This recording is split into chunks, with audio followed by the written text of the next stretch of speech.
Himalitan karon kini mga parol nga hinimo sa mga persons under police custody sa Cordova Police Station. Gawas nga barato na, maanindot usab ang mga disenyo. Ani ang report.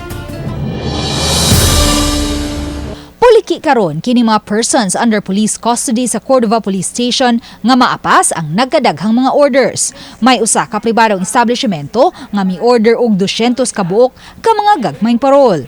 Laing pribadong individual usab ang mi-order og 20 pieces ni ining 14 inches nga parol. Gani sukad niadtong Lunes, miabot na sa kapin 6,000 ang ilang halin. Ang 23 anyos nga tattoo artist nga nabilanggo tungod sa kalambigitan sa illegal nga drogas, maoy nagiya sa iyang mga kaubanan sa paghimo og mga parol. Gamit kini sa para sa mua po ni ba, para karong Pasko. Ang halin ani para sa mua ra pod.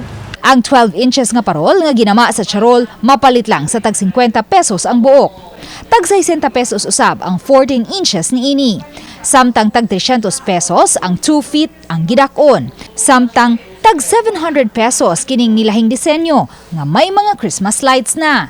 Ang kanig yung team ani niya is to assist those deserving of qualified na mga persons deprived of liberty para ma-obtain nila katong gitawag og hope for release o at the same time kay Christmas season na at least na sila mahatag na ginagmay para sa ilahang mga pamilya na nasa gawas.